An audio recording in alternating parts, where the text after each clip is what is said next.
launch leader. Chief Petty Officer Hunter, 229. Chief Petty Officer Hunter.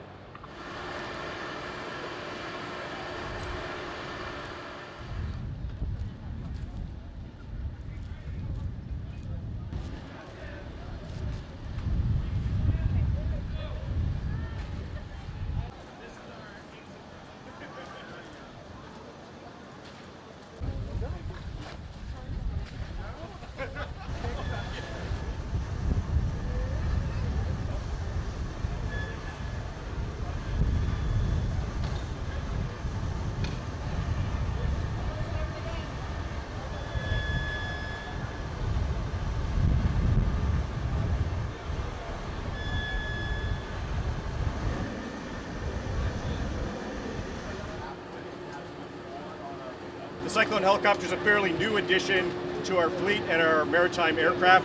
It's operated on board by members of the Royal Canadian Air Force.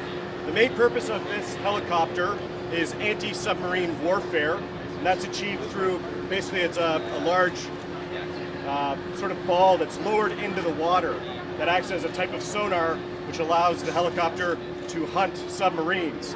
It's also what we use when we're operating out in open ocean to provide us a greater range for our sensors and to try and locate and identify vessels at sea. So it's been great to have this on board, and we've really been loving what it can do. It's a very capable helicopter, and particularly its anti-submarine warfare capacity has been a great addition to the ship.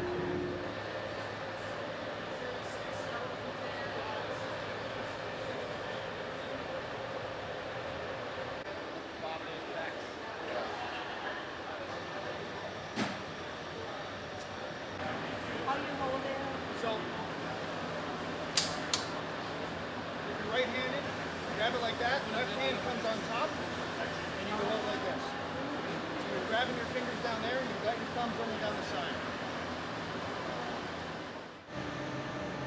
So the Canadian Patrol Frigate is what we call a multi-role frigate. They're introduced in the early 1990s, and the main reasons that we chose this class of ship was to integrate into NATO fleets, and Canada's role in the NATO fleet historically has been anti-submarine warfare. So this ship was largely built towards being able to detect and hunt enemy submarines, but also it has full capabilities as a warship. Here we have the ship's offensive weapons and defensive missiles. These are Harpoon missiles. It's an anti-ship and land attack missile. The Harpoon is something that was introduced in the early 1990s, and the idea was that it was a missile system that could be attached to any class of ship and be operated to give them that modern capability.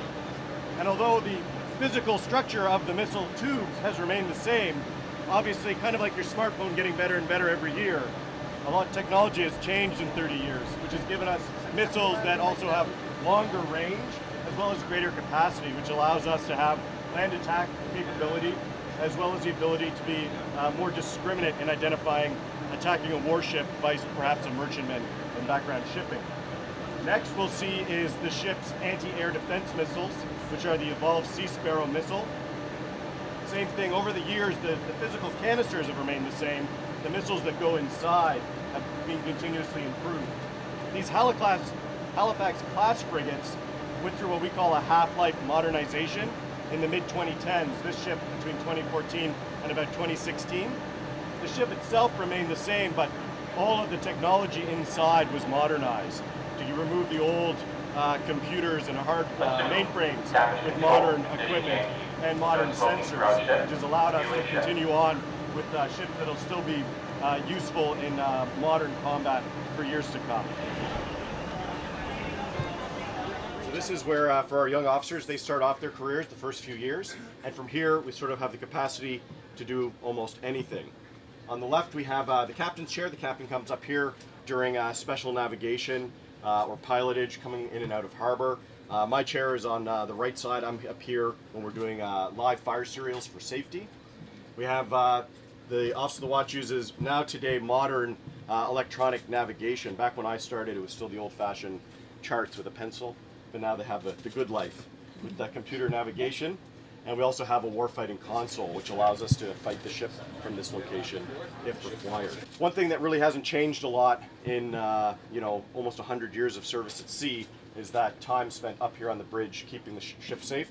And really, first and foremost, we're mariners for safe and professional conduct on the high seas. So now we're up here on the forecastle, the front of the ship, where for the bosuns, who are the sailors that take care of our small boats, they operate the anchor up forward when we're coming in and out of harbor in the lines. And of course we have the ship's main gun, which is a 57 millimeter Bofors gun. We think about probably warships, you remember the big old guns, and they fired quite slowly. This modern gun is extremely fast. It can zip around and engage multiple targets quite quickly. And also the feed system is automatic. Down below us is the magazines for the ship. The ammunition comes up through a feed system to load the gun into cassettes, which continuously provide it ammunition. Unlike the old slow-firing guns, this one fires very fast when it's engaging a target. Pop, pop, pop, pop, pop, pop, pop, pop, very fast. And so this is a very capable gun that we have, which is used predominantly to defend the ship against incoming missiles and aircraft.